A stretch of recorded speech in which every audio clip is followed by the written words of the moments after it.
La Bible dit, car l'Éternel étend ses regards sur toute la terre, pour soutenir ceux dont le cœur est tout entier à lui. L'Éternel étend ses regards sur toute la terre, pour soutenir ceux dont le cœur est tout entier à lui. 2 Chroniques 16, verset 9. Alors le thème du jour, quel est l'état de ton cœur, mon frère? Quel est l'état de ton cœur, ma soeur? Donc je voudrais parler du cœur de l'homme.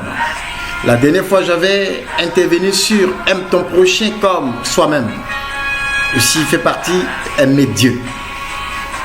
Donc je voudrais aussi vous dire que tout part de l'état de ton cœur. Tout ce que nous vivons part de l'état de nos cœurs. Nos cœurs. Est-ce que ton cœur est disposé réellement pour le Seigneur? Est-ce que ton cœur n'est pas non plus partagé avec quelque chose d'autre de ce monde? Est-ce que ton cœur n'est pas attaché non plus aux choses de ce monde? Est-ce que ton cœur n'est pas non plus attaché à un homme? Ou ton cœur n'est plus attaché à une femme?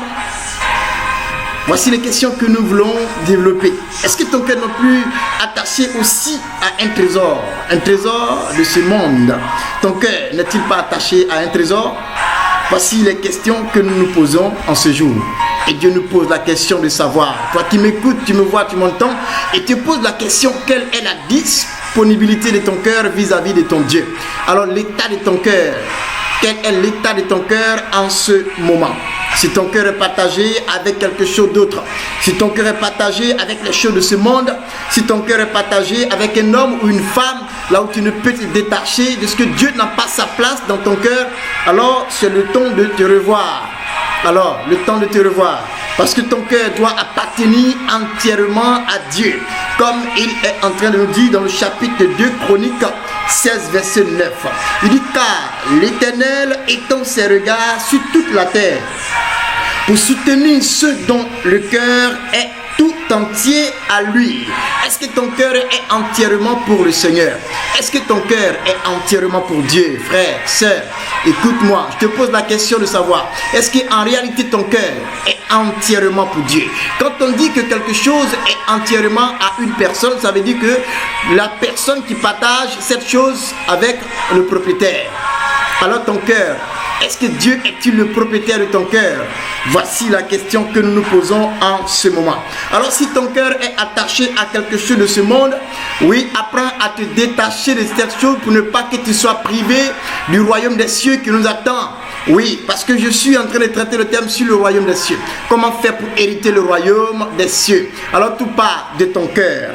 Alors détache ton cœur là où il est attaché, qui ne glorifie pas le Seigneur. Si ton cœur est attaché à un trésor, écoute Matthieu le chapitre 6, verset 21. Il dit, là où est ton trésor, là aussi sera ton cœur. Là où est ton trésor, là aussi sera ton cœur. Matthieu 6, verset 21. Alors quel est le trésor? Là où ton cœur est attaché en dehors du Seigneur. Bien-aimé, il faut revoir. C'est à toi de réfléchir et examiner l'état de ton cœur pour voir quel est le trésor qui est en train de prendre le dessus, là où Dieu devait prendre la place de ton cœur. Alors, il faut examiner ton cœur, bien-aimé. Alors, Proverbe, le chapitre 4, verset 23, nous dit aussi, garde ton cœur plus que toute autre chose. Il dit, garde ton cœur plus que toute autre chose. Car c'est de ce cœur que viennent les sources de la vie. C'est de ce cœur que viennent les bonnes pensées. C'est de ce cœur que viennent les bonnes choses que nous devons mettre en place. Mais si tu n'as pas pu garder ton cœur et que l'ennemi a pris le dessus de ton cœur, le diable a pris le contrôle de ton cœur, c'est le contraire que tu vas vivre. Oui. C'est le contraire que tu vas vivre. Même l'apôtre Paul, il a eu à dire cette citation biblique. Il dit, le bien que je veux faire, je n'arrive pas à faire. C'est le mal que je ne veux pas faire, c'est ce que je fais. Ça veut dire que nul n'est épargné, bien-aimé. Donc tu dois veiller sur ton cœur. Alors, Dieu dit, c'est de là, une source de la vie vienne de l'état de ton cœur. Alors, il faut que l'état de ton cœur soit dans la direction du Seigneur. Car c'est de là que viennent les sources de la vie. Oui, il faut avoir un bon cœur, un cœur pur. Alors, si ton cœur est rempli de colère, je voudrais parler de la colère facile. La colère facile. Lorsque toi tu es en colère, personne ne peut te calmer. Personne ne peut te dire un mot et tu vas te calmer. Si c'est une fureur, tu veux détruire ce que Dieu a construit. Oui, donc bien aimé, il faut veiller sur ton cœur, que la colère ne prenne pas le dessus. J'ai dit que la colère ne prenne pas le dessus de ce que Dieu a bâti avec toi. Alors, il faut examiner ta vie. Si la colère est en toi, bien-aimé, attache-toi réellement au Saint-Esprit afin que l'Éternel fasse ce travail pour que tu sois libéré de la colère facile. Parce que quand tu es en colère, tu ne peux pas te contrôler. Personne ne peut t'arrêter. Ce que tu veux faire, tu le feras. De ce que tu as un objectif atteindre, tu vas atteindre. Si tu veux détruire quelque chose, tu vas le détruire parce que la colère a pris le dessus. Et cette colère ne vient pas de Dieu. Alors, la Bible l'a si bien dit. Il dit, laissez agir la colère. Ne vous vengez pas vous-même, mais laissez agir la colère de Dieu. Et là, cela est écrit dans le chapitre de Romains. Romains 12, à partir du verset 19, tu verras, il dit, ne vous vengez point vous-même. Oui, tu as laissé agir la colère de Dieu. C'est Dieu qui doit agir à ta place. Il ne faut pas te venger. Alors, je parlais de la colère. Après quoi, je parle aussi de l'hypocrisie. Si ton cœur est rempli de l'hypocrisie, c'est-à-dire tu ris avec les gens, mais dans ton cœur, personne ne peut voir si c'est le Dieu. Tu cherches à détruire cette personne. Tu cherches à faire mal à cette personne. Alors que cette personne te voit, la personne est heureuse, la personne est joyeuse. Mais toi, tu médites de détruire cette personne. C'est ce qu'on appelle l'hypocrisie. L'hypocrisie en tout temps, en tout lieu, que ce soit dans le domaine spirituel ou dans la vie courante, l'hypocrisie existe. Alors examine ta vie. Si tu vois que l'hypocrisie est en train de prendre le contrôle de ton cœur, ne lui laisse pas cette place. Bien-aimé, car l'hypocrisie peut détruire, oui, tout un royaume. Alors, je voudrais aussi parler de la haine. Qu'est-ce que l'homme t'a fait? Et tu ne peux pas pardonner. Et tu ne peux pas pardonner et oublier ce que l'homme t'a fait. Et tu as gardé la haine dans ton cœur. La haine ne vient pas de Dieu. Ça, c'est un plan démoniaque. L'ennemi va passer par la haine pour que tu agisses mal. Alors, si tu agis mal, Dieu n'est plus avec toi. C'est pour cela que je disais tout à l'heure, oui, Dieu dit à moi la vengeance et la rétribution. Laissez agir la colère de Dieu en votre place. Alors, la haine ne doit pas exister dans ton cœur. C'est qui? Tu ne parles pas avec qui, bien-aimé?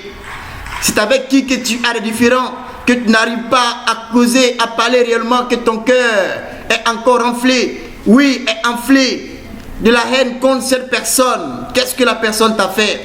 Oui, et tu ne peux pas pardonner. Regarde Christ à la croix. Il a dit, Père, pardonnez, parce qu'ils ne savent pas ce qu'ils sont en train de faire. Oui, il était en train de souffrir cruellement. Le sang en train de couler. Il souffrait, mais il dit, il est en train d'intercéder encore pour ceux qui l'ont crucifié.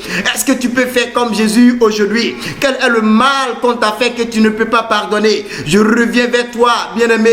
Oui, pour te supplier et que la miséricorde du Seigneur soit ton partage et que le temps de ton cœur soit apaisé. Pour que tu puisses pardonner. Pour que la colère, la haine, l'hypocrisie ne prennent pas le dessus de ton cœur. Car la Bible nous dit que Dieu regarde sur la terre et il regarde ceux dont le cœur est tout entier à lui et il vient au secours. Alors je te pose la question en ce moment, est-ce que ton cœur n'est-il pas partagé avec quelque chose de ce monde qui pourrait t'amener à échouer, qui pourrait t'amener à être en colère, qui pourrait t'amener à ne pas pouvoir hériter le royaume des cieux? Frère, sœur, veille sur ton cœur plus que toute autre chose.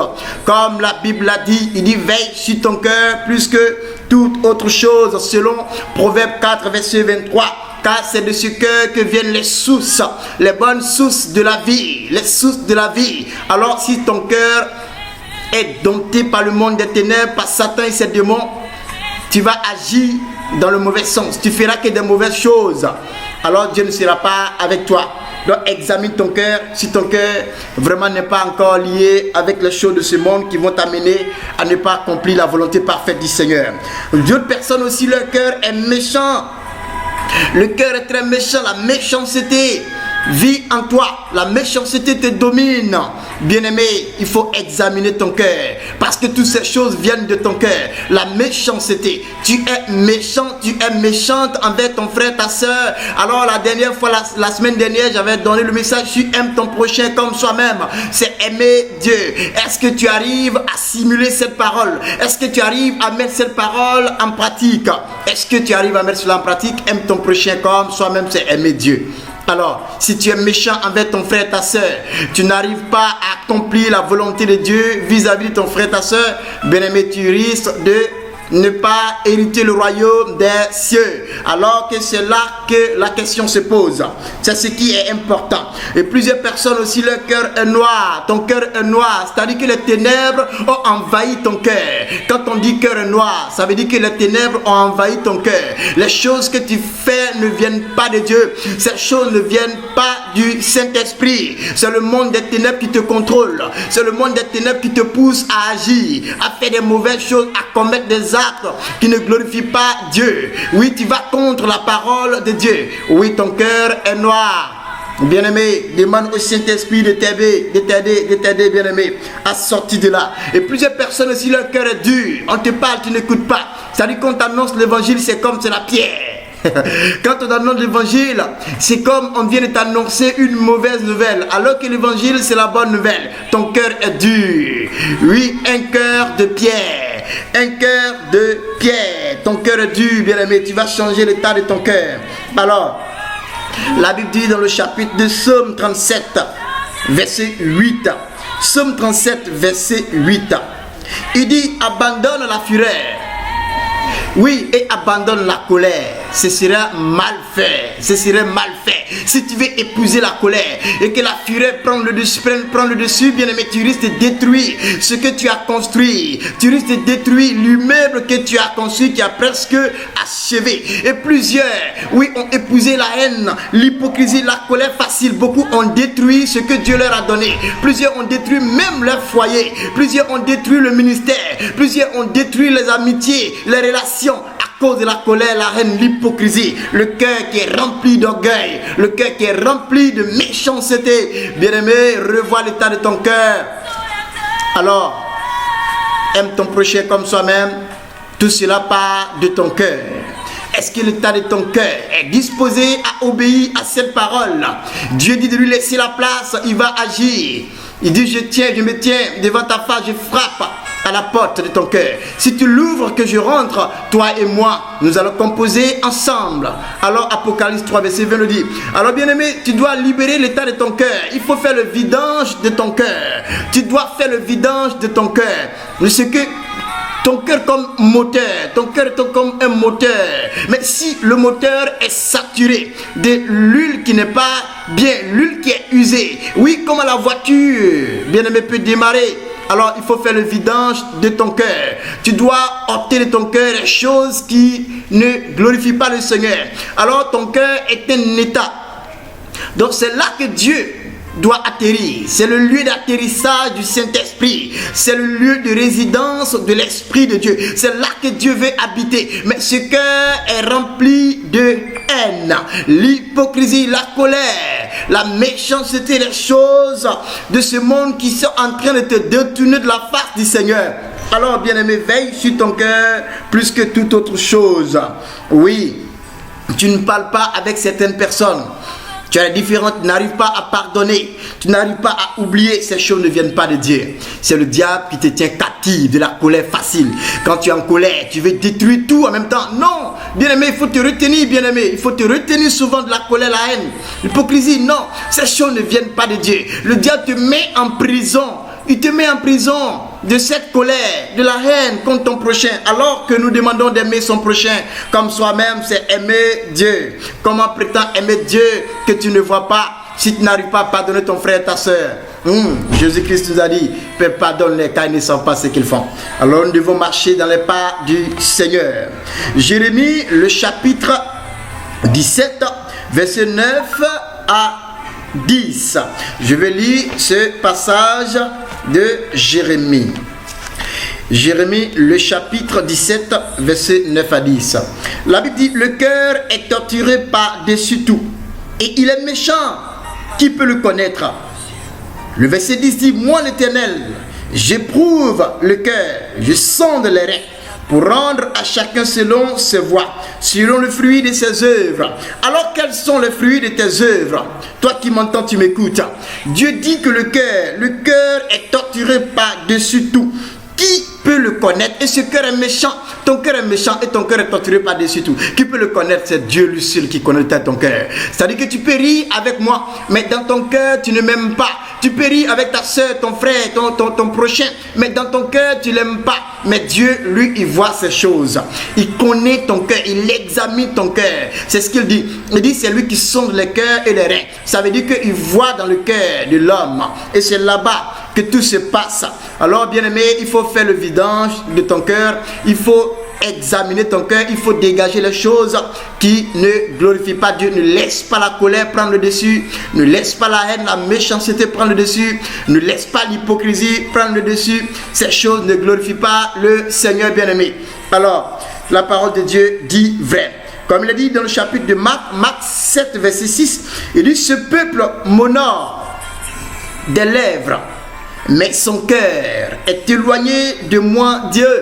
Il dit, le peuple de Dieu que nous voyons honore Dieu de ses lèvres, mais le cœur que Dieu cherche, ce cœur est éloigné du Seigneur. Ce cœur n'est pas attaché à Dieu entièrement. Ce cœur n'est pas attaché à Dieu réellement, mais le cœur est attaché à autre chose, les choses de ce monde, les plaisirs de ce monde. Le cœur est attaché aux choses qui ne glorifient pas Dieu. Alors il dit, ce peuple que vous voyez, ils viennent, ils chantent à l'église, ils dansent, ils rendent des témoignages, ils font tout, des offrandes, mais le cœur est éloigné de moi, Dieu. Alors que c'est ton cœur que Dieu cherche, alors que c'est ton cœur que Dieu veut. Il veut ce cœur, il veut travailler avec toi, mais tout part de ton cœur. Bien-aimé, veille sur ton cœur plus que toute autre chose. C'est de là que viennent les sources de la vie. Dieu veut composer avec toi, mais ton cœur est éloigné de lui. Et ton cœur n'est pas entièrement pour Dieu. Ton cœur est encore partagé avec les choses de ce monde. Donc ne sois pas donc ce peuple dont Dieu parle, de ce que ton cœur est éloigné de Dieu. Et tu l'adores sur les lèvres, mais pas de ton cœur. Alors qu'il dit, cherche des vrais adorateurs, ceux qui vont l'adorer en esprit et en vérité. Alors si quelqu'un doit adorer Dieu en esprit et en vérité, c'est que son cœur est entièrement attaché à ce Dieu vivant. Ok, donc 2 Corinthiens, autant pour moi, 2 Corinthiens 3, verset 16, il dit, convertissez vos cœurs. C'est la Bible qui le dit. 2 Corinthiens 3, verset 16. Il dit, convertissez vos cœurs. Là, c'est aussi un danger pour l'église. Il y a plusieurs qui vont à l'église, mais leurs cœurs ne sont pas encore convertis. Le chrétien dont le cœur n'est pas encore converti est un danger pour le corps de Christ. Tu peux être un bishop, tu peux être un prophète, tu peux être un pasteur, un évangéliste, tu peux être un docteur, tu peux être un serviteur de Dieu, une servante de Dieu. Mais si ton cœur n'est pas encore converti, tu es un danger pour le corps de Christ. Je viens te le dire. C'est en cela que la Bible est en train de nous signifier ces versets bibliques, que nous comprenons mieux quelle est la pensée, ce que Dieu veut de nous. Il dit, 2 Corinthiens 3, verset 16. Il dit, convertissez vos cœurs. Oh, tu es chrétien, ça fait des années, mais ton cœur n'est jamais converti. Si ton cœur n'est pas converti, ce n'est pas ton corps physique qui sera converti. Parce que c'est là où ton cœur désire, c'est là que ta chair va. Là où ton cœur désire, c'est là que toi-même tu guides tes pas, bien-aimé. Alors nous devons être conduits par le Saint-Esprit. Alors apprenons à convertir notre cœur. Oui, mais non pas l'influence au jeu des hommes pour faire croire aux hommes que nous sommes réellement convertis. Alors que le cœur n'est pas converti. Convertissez vos cœurs. Vous qui m'entendez, Dieu me parle à moi aussi. Je dois convertir mon cœur. Il faut convertir ton cœur. C'est ce que Dieu veut de toi. Alors, Ézéchiel, le chapitre 36, verset 26 à 27. Je vais lire Ézéchiel, le chapitre de Ézéchiel. Ézéchiel, le chapitre 36, oui, verset 26 à 27. Je lis la parole de Dieu. Il dit, je vous donnerai un cœur nouveau, et je mettrai en vous un esprit nouveau, et j'ôterai de votre corps le cœur de pierre, et je vous donnerai un cœur de chair, et je mettrai mon esprit en vous, et je ferai que vous suiviez mes ordonnances. et que vous observiez et pratiquiez mes lois. Voici ce que Dieu est en train de nous dire. Il dit qu'il va ôter de notre corps le cœur de pierre qui est encore en nous, là où le diable nous manipule facilement, parce que notre cœur n'est pas encore un cœur de chair, notre cœur n'est pas encore converti pour Jésus réellement, notre cœur est partagé avec les choses de ce monde. Dieu n'a même pas sa place dans notre cœur est encore partagé avec plusieurs choses, alors que Dieu te dit, il veut ôter ce cœur de pierre, il veut te confier le cœur de chair, le cœur qui va observer les prescriptions divines, le cœur qui va mettre la parole de Dieu en pratique. En cela, Dieu mettra ton esprit maintenant en toi. Il mettra son esprit en toi pour que tu puisses opérer dans le domaine surnaturel. Alors, une fois que tu donnes la place à Dieu de travailler avec toi, il va remplacer l'état de ton cœur. Il va changer ton cœur. Il va ôter le cœur de chair, de pierre, afin de te donner le cœur de chair qui pourra supporter tout ce qui est épreuve, les tentations, les situations difficiles, calamiteuses. Lorsque tu as le cœur de chair, c'est-à-dire le cœur de Dieu, par le Saint-Esprit, tu arriveras à surmonter ces épreuves et ces tentations. Accepte que Dieu entre et change l'état de ton cœur. Change l'état de ton cœur, mon frère, ma soeur. Examine ton cœur. Est-ce que dans ton cœur, Dieu a réellement sa place? Dieu ouvre ton cœur et il voit qu'il n'a même pas de place pour atterrir. Le Saint-Esprit n'a pas la place pour atterrir dans ton cœur parce que ton cœur est saturé. Oui, comme le réseau de ton téléphone. Quand c'est saturé, tu dois éliminer certaines choses. Donc il faut éliminer certaines choses de ton cœur pour que Dieu puisse prendre place dans ce cœur pour travailler avec toi. La mémoire de ton téléphone, quand c'est saturé, tu cherches à supprimer certaines choses. De ce que toi aussi ton cœur, tu dois supprimer certaines choses de ton cœur pour ne pas que ces choses viennent encombrer la place que Dieu devait occuper dans ton cœur. Il faut faire le vidange de ton cœur, comme je tenais à te le dire. Fais le vidange de ton cœur, car Dieu veut travailler avec toi. Il veut changer l'état de ton cœur. Il veut te donner un cœur de chair, oui, qui pourra travailler avec toi selon Ézéchiel 36, versets 26 à 27. Alors, je voudrais encore t'encourager pour dire, le temps est proche. Donne ton cœur réellement à Jésus de Nazareth. S'il te plaît, que ton cœur ne soit attaché avec ces choses de ce monde. Si ton cœur est attaché à un trésor, la Bible dit que toutes ces choses passeront. Seul le royaume des cieux existera toujours pour le reste de notre vie, pour l'éternité. Alors, il a dit en Matthieu 5, verset 8, il dit, heureux ceux qui ont le cœur pur, car ces personnes verront Dieu. Matthieu le chapitre 5 verset 8, il dit, heureux ceux qui ont le cœur pur, ceux qui ont un cœur pur, car ces personnes, ils verront Dieu en face d'eux. Alors tu veux voir Dieu se manifester dans ta vie, dans tes activités, dans tes œuvres. Bien-aimé, donne réellement ton cœur à Dieu. Confesse Jésus dans ton cœur. Oui. Bien-aimé, il dit heureux ceux qui ont le cœur pur. Alors, que ton cœur soit pur, heureux, un cœur de joie, un cœur d'amour qui est prêt à accueillir tout le monde. Ne pas rejeter les uns pour aimer les autres. La Bible dit, aime ton prochain comme soi-même. J'en ai déjà donné l'enseignement la semaine dernière sur qui est ton prochain. Ce n'est pas celui avec qui tu vis, tu es avec tout le temps. Non, oui, il est devenu ton frère, ta soeur, celui avec qui vit et tu le vois tout le temps. Mais celui que tu n'as jamais vu, celui que tu n'as jamais composé avec lui, c'est celui-là même que Dieu appelle ton prochain. C'est pour cette raison qu'il a dit, j'étais malade, vous m'avez rendu visite, j'avais faim, vous m'avez donné à manger, j'avais soif, vous m'avez donné à boire, j'étais malade, vous étiez avec moi, j'étais en prison, vous m'avez soutenu. Bien-aimé, ces personnes n'ont rien compris de ce que l'Éternel était en train de dire. Ils ont reposé la question à Jésus, mais quand est-ce que nous t'avons vu malade? Il dit, toutefois que vous avez rendu visite à un malade à l'hôpital quelque part, c'est de moi qu'il s'agissait. Ouh. Alors ton prochain, c'est celui que tu n'as jamais vu. C'est celui que tu ne connais même pas du tout. Apprends à faire du bien autour de toi, bien-aimé. Je dis, apprends à aimer ceux qui sont autour de toi, que tu connaisses ou pas. Bien-aimé, change l'état de ton cœur. Car Dieu te dit heureux, ceux dont le cœur est pur, car ces personnes verront Dieu en face d'eux. Alors, je suis venu te dire, l'état de ton cœur, Dieu en a besoin de ce cœur pour travailler avec toi. Alors je vais terminer avec ce témoignage qui m'a beaucoup marqué, qui m'a beaucoup plu. Oui, parce que là, vraiment Dieu travaille tout le temps et continue de travailler. Alors une histoire s'est passée dans un village.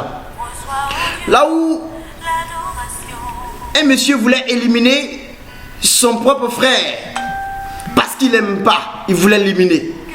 Alors il allait louer un tueur à gages, ce qu'on appelle aujourd'hui les féticheurs, ce qu'on appelle aujourd'hui les marabouts, les charlatans, les malfaiteurs.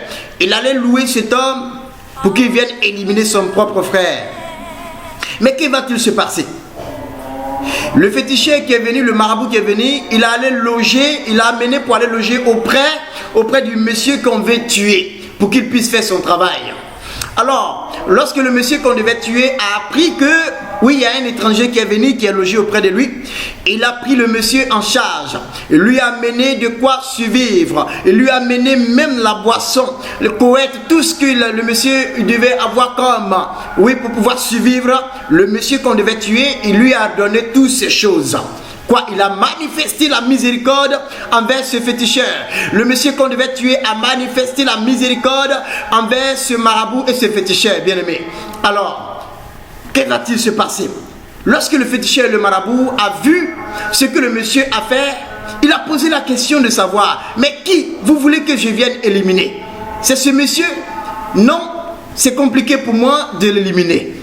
Alors, l'acte que le monsieur a posé, de ce qu'il a pris soin de ce marabout, ce féticheur qui ne le connaît même pas, bien aimé, l'acte a parlé en sa faveur. En réalité, le monsieur avait un bon cœur. Le monsieur avait un cœur accueillant. Le monsieur avait un cœur d'amour, un cœur rempli de miséricorde. Alors, cela a sauvé la vie de cet homme qui devait mourir injustement. Oh, par ce tueur à gages. Alors, que va-t-il se passer? Le combat a changé de camp. Lorsqu'on lui a dit que c'est ce monsieur que tu devais tuer, le marabout n'a pas contesté ce qu'ils ont dit. Alors, il a retenu le combat contre les adversaires de cet homme-là. Alors, et ce sont ces adversaires qui ont été frappés de mort. Alors, victoire, oui, dans le camp de celui qu'on devait éliminer. Oui, il ne connaissait même pas le Seigneur. Il ne connaissait même pas Jésus. Il était un inconverti. Mais regarde le travail que Dieu a fait pour lui, bien-aimé. Alors, la Bible dit que celui ou celle qui roule la pierre, oui, la pierre revient sur celui qui la roule. La pierre revient sur celui qui la roule. Qu'est-ce que cela veut dire? Il dit quand tu tends ton doigt pour montrer quelqu'un, oui, il faut dire que les 4 autres doigts viennent vers toi. Ils ont décidé dans la coulisse d'éliminer ce monsieur injustement. Mais à cause de ces actes qu'il a posés, les actes d'amour, de miséricorde, de ce qu'il a aimé son prochain sans avoir le connaître, cela lui a encore donné la vie. Cela a sauvé la vie de cet homme. Alors je voudrais t'amener à comprendre que ceux ou celles qui sont autour de toi, que tu les connaisses ou pas, apprends à mieux vivre avec eux, car Dieu, nous n'avons pas les yeux pour le voir s'il ne nous fasse grâce. Alors je suis venu t'annoncer la vie éternelle. Je suis venu t'annoncer une clé pour la vie éternelle, pour dire que le royaume des cieux nous appartient. Que le Seigneur nous bénisse et que nous accorde sa grâce. Et je crois que quelqu'un a compris ce message. Soyez bénis et que la grâce du Seigneur soit notre partage. Shalom, shalom.